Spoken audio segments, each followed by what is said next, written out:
Montgomery, Alabama native found himself in the middle of one of the pivotal events in the civil rights movement.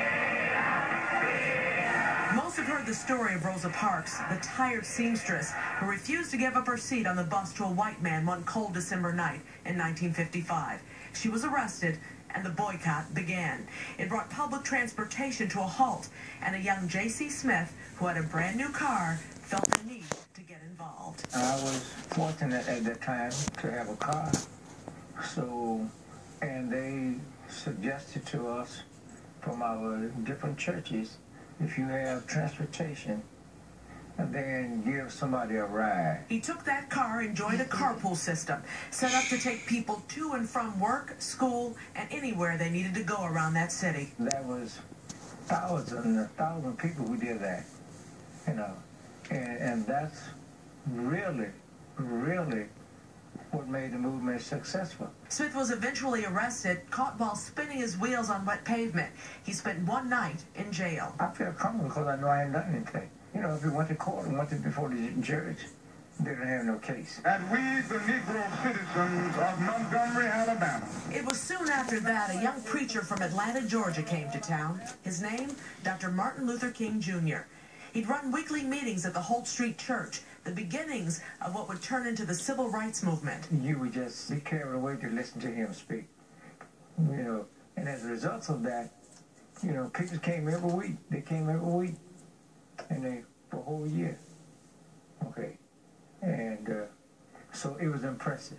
Racial tension continued to grow in Montgomery. Smith remembers how the Ku Klux Klan would target their peaceful gatherings.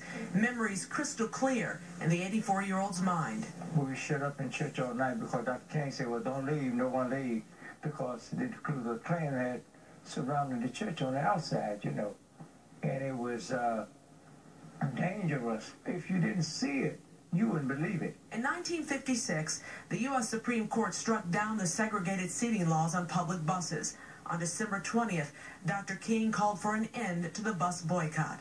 The community agreed. A large group of us came together in downtown in the city of Montgomery and boarded the buses. We sat as close to the front as we could get. It felt great. It felt great.